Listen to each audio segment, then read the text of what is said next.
my sense of being weepy all the time, my nightmares, which were really horrific, imagining being afraid to go to sleep because of the dreams you're going to have. There are many, many, many things that I was suffering, and I was blessed with a wonderful healing experience. I was prayed over, and he said, go and do, and I have tried.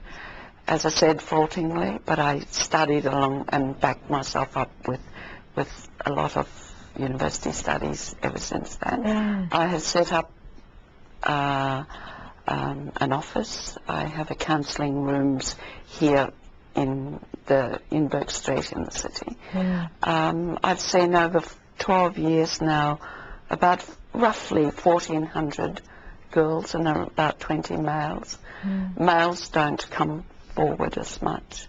I think that they believe they're not allowed to grieve. Okay. But I have, in fact, in the book that I spoke to you about, I recently wrote a book, and there's a story of one of the males in there who I did see, but who didn't recover. He couldn't forgive his wife. I've dealt with about 1,400 girls, some very short term, some only have a need to someone to hear their story. They don't want to go further. They just want someone to listen to them, maybe half a dozen sessions.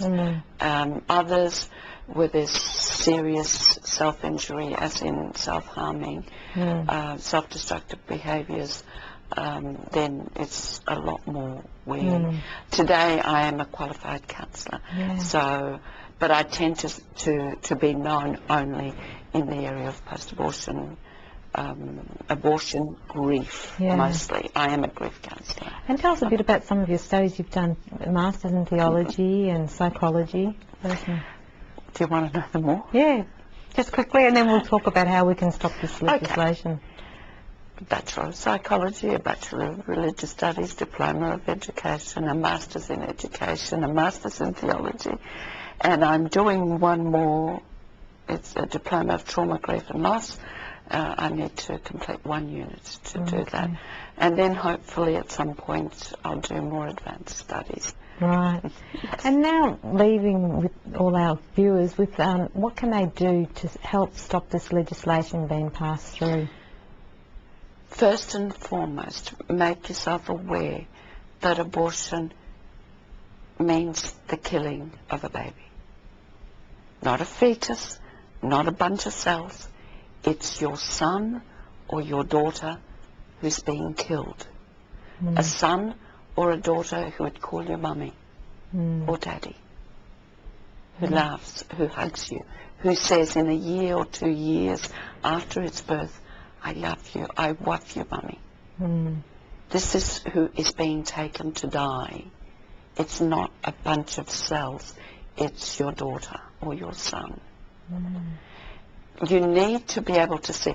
You need to then be able to see what this decriminalisation literally means. It's a huge, big, fat word. Okay. To break it down, what it means is that it takes away from your son or your daughter any rights for protection. Right. That's all it means. Yeah. No rights. Thank you so much for coming on the program, Anne. My pleasure. Thank you for having me. Pleasure. You've been watching Spirit of Life. I'm Mirella Rich, and our guest was Anne Lastman. Hope you liked the program. I'll see you again soon.